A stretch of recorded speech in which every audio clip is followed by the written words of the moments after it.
السلام علیکم ورحمۃ اللہ وبرکاتہ۔ کڑوی باتیں ایپیسوڈ 19 کے ساتھ آپ کی خدمت میں حاضر ہے۔ آج جس موضوع پہ ہم بات کریں گے وہ یہ ہے کہ کیا ہم مسلمان ہیں؟ یہ سوال ہم سب کو اپنے آپ سے کرنا چاہیے۔ وہ اس لیے کیونکہ ہم اپنے آپ کو ایک پکا مومن اور سچا مسلمان سمجھتے ہیں، تو اس ناطے سے ہمیں جو ہے وہ اپنا تھوڑا سا جائزہ لینا چاہیے کہ کیا ہم یہ جو بات کرتے ہیں کہ ہم مسلمان ہیں، کیا واقعی ہی ہم مسلمان ہیں؟ اگر تھوڑا سا اپنے گریبان میں جھانکے تو میرے خیال میں ہمارے قول اور فعل میں بڑا ہی تضاد ہے۔ ہم اپنے آپ کو سچا مسلمان تو کہتے ہیں، لیکن ہمارا ایک بھی عمل ایسا نہیں ہے کہ ہم اپنے آپ کو ایک پیور اور سچا مسلمان کہہ سکیں۔ ہم صرف یہ سمجھ لیتے ہیں کہ ہم نے نماز پڑھ لی، قرآن پاک کی تلاوت کر لی اور منہ سے کہہ دیا لا الہ الا اللہ محمد رسول اللہ، تو ہم جو ہے وہ پکے اور سچے مسلمان ہو گئے ہیں۔ ہم نے داڑھی رکھ لی، ٹھیک ہے، لیکن اعمال اگر دیکھے جائیں تو ہمارا ایک بھی عمل سیدھا نہیں ہے۔ ملاوٹ میں ہم ہر غیر مسلم کو پیچھے چھوڑ چکے ہیں، چاہے وہ دودھ ہو یا کوئی اور بھی جو ہے وہ کھانے والی چیز ہو۔ کھانے والی چیزوں کے علاوہ بھی جو استعمال کی چیزیں کئی ہیں ایسی جن میں ہم ملاوٹ کرنے سے باز نہیں آتے، تو کیا ہمیں ہمارے دین نے منع نہیں کیا ملاوٹ سے؟ کیا یہ نہیں کہا گیا کہ ملاوٹ کرنے والا ہم میں سے نہیں ہے؟ لیکن اس کے باوجود ہم اپنی منمانی کرتے ہیں اور ملاوٹ شدہ چیزیں سیل کرتے ہیں۔ دوسری بات آگے، رشوت ہم ایسے لیتے ہیں جیسے اس پہ باقاعدہ ہمارا حق ہے۔ ہمیں اسلام نے نعوذ باللہ کھلی اجازت دی ہوئی ہے کہ ہم جو ہے وہ رشوت جو ہے لیں، اور اگر رشوت نہیں لیں گے تو پتہ نہیں ہمیں کوئی سزا ملے گی۔ معاشرے میں دیکھیں کوئی بھی ایسا کام ہے، کوئی بھی جائز کام کروانے کے لیے بغیر رشوت کے آپ کروا ہی نہیں سکتے۔ عدالتوں میں چلا جائیں، جھوٹ، بے ایمانی، دھوکے بازی، رشوت، اس کے بغیر کام ہی نہیں ہوتا۔ کسی بھی سرکاری محکمے میں چلے جائیں، کسی بھی پرائیویٹ محکمے میں بھی آپ تو چلے جائیں، تو بغیر رشوت کے آپ کا کام ہی نہیں آگے چلے گا۔ کیا رشوت لینے سے اللہ نے منع نہیں کیا؟ کیا اسلام میں کہیں بھی نہیں لکھا ہوا کہ رشوت لینا حرام ہے؟ کیا آپ اتنے اندھے ہو چکے ہیں؟ آپ یہ سمجھتے ہیں بھی ہم نے قرآن پاک پڑھ لیا ہے، ہم نے نمازیں پڑھ لی ہیں تو ہم پہ رشوت بھی حلال ہوگی، ہم پہ دھوکے بازی بھی حلال ہوگی، ہم پہ ملاوٹ بھی حلال ہوگی ہے؟ کیسے مسلمان ہیں ہم؟ کیا ہمارا جو عمل ہے وہ ہمارے قول و فعل میں تضاد نہیں ہے؟ ایک مسلمان تو ملاوٹ کر ہی نہیں سکتا، تو پھر ہم کون ہیں؟ ایک مسلمان تو رشوت نہیں لے سکتا، تو پھر بتائیں ہم کون ہیں؟ اس کے علاوہ اپنے اعمال میں دیکھ لیں کیا ہمارے اندر کوئی بھی ایسا عمل ہے جس کو جس کی ہم وضاحت دے سکیں کہ اسلام نے تو ہمیں منع کیا ہے لیکن ہم اس کو ایسے کر رہے ہیں کہ جیسے اس کا کوئی گناہ ہی نہیں ہے؟ شراب پینے والا شراب نہیں چھوڑتا، زنا کرنے والا زنا نہیں چھوڑتا، فحاشی عریانی عام ہوتی جا رہی ہے۔ کیا یہ ہم مسلمان ہیں؟ کیا مسلمانوں میں ایسا ہوتا ہے؟ کیا سمجھتے ہیں ہم اپنے آپ کو؟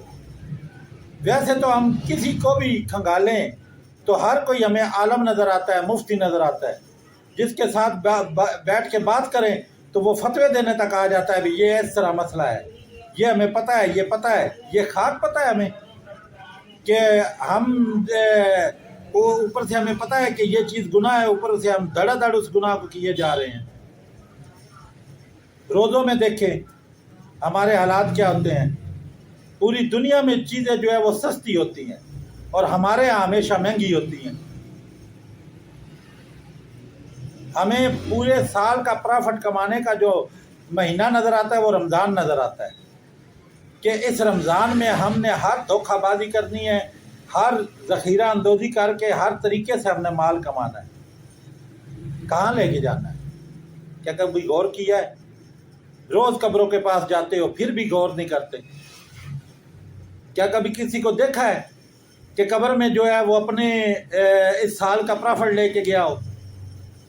اتنے محل تو ہم نے بنا لیے ہیں، کیا ہمیں اس محلوں میں رہنا بھی نصیب ہو رہا ہے؟ کیا ہم نے کبھی سوچا ہے کہ ہم یہ جو محلات کھڑے کر رہے ہیں حرام کی کمائیوں سے، کیا یہ ہمارا بہت بڑا پروف نہیں ہوگا قیامت میں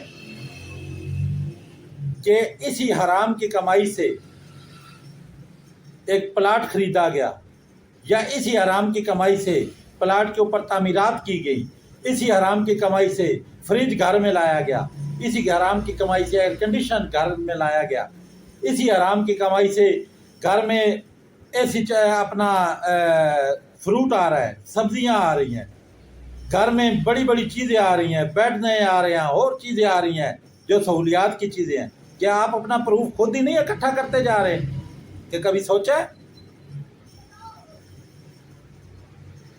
کہ ہم جو چیزیں گھر میں لا رہے ہیں حرام کی کمائی سے، فراڈ کی کمائی سے، دھوکے کی کمائی سے، رشوت کی کمائی سے، کیا ہم وہی اپنے پیچھے ثبوت نہیں چھوڑتے جا رہے کہ ہم نے آج فلاں بندے سے اتنے پیسے توڑے ہیں رشوت کی مد میں اور ہم نے ایک اے سی لگوا لیا ہے؟ ٹھیک ہے، تو کیا پتا اس اے سی کی ہوا جو ہے وہ آپ کو نصیب ہی نہ ہو۔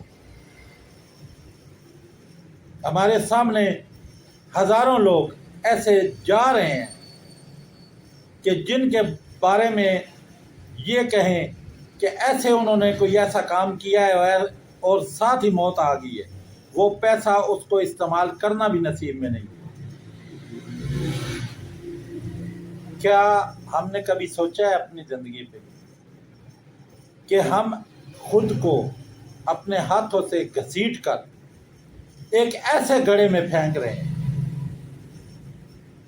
جو آگ سے بھرا ہوا ہے، جس کے اندر خطرناک سانپ اللہ تعالیٰ نے چھوڑ دیے، جس کے اندر فرشتے ہنٹر لے کے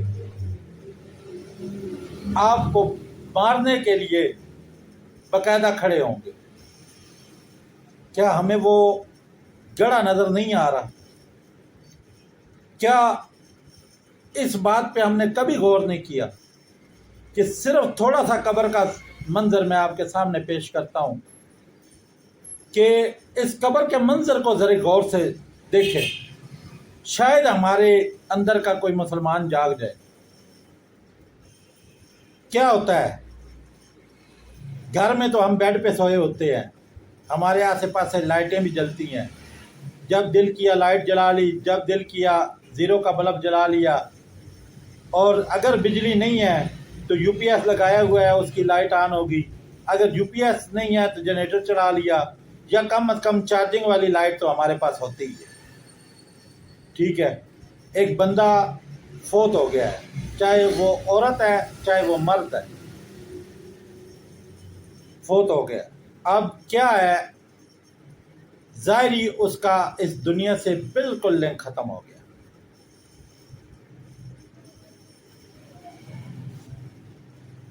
وہ اس لیے کہہ رہا ہوں کہ آگے جا کے آپ کو سمجھ آ جائے گی بھی میں نے یہ کیوں کہا ہے، بھی ظاہری اس کا اس دنیا سے لنک ختم ہو گیا۔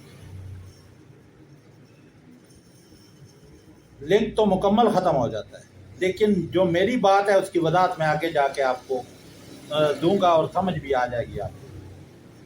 اچھا، اب میت کو رو کے سارے معاملات ہو کے تیاری ہو رہی ہے، اس کو نہلاؤ اور جتنی جلدی ہو سکتا ہے اس کی قبر جو ہے وہ تیار کی جائے۔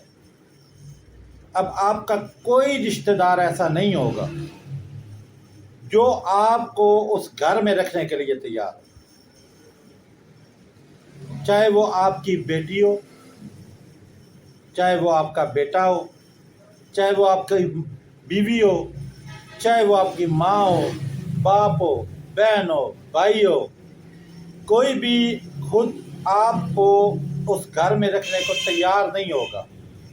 اگر ہوگا بھی تو چند گھنٹوں کے لیے، اس کے بعد یہ آواز آنی شروع ہو جائے گی بھی جلدی دفناؤ، میت خراب ہو رہی ہے۔ کوئی بھی یہ نہیں کہے گا بھی اس کو سنبھال کے رکھ لو، یہ ہمارا اس بندے نے ہماری خاطر اپنی آخرت خراب کر دی ہے، اس نے رشوت لے لے کے، بےایمانی کر کر کے، ملاوٹیں کر کر کے اس نے ہمیں اتنا بڑا گھر بنا کے دیا ہے، اس کو جانے مت دو، اس کو قبر میں مت اتارو، اس کو گھر میں فریم کر کے رکھتے ہیں تاکہ ہمیں نظر آتا رہے کہ اس بندے نے ہمارے لیے بڑا کام کیا ہے، اس بندے نے اپنی ساری آخرت تباہ کر کے تو ہمیں محل بنا کے دیا ہے، ہمیں اے سی لگوا کے دیا ہے، ہمیں فریج لے کے دیا ہے، ہمیں گاڑی لے کے دی ہے، ٹھیک ہے، ہمارے بینک بیلنس بھر دیے ہیں اس بندے نے، لیکن نہیں، وہ آپ کی زندگی تک ہی تھا، کیونکہ آپ اس وقت سونے کی چڑی تھے،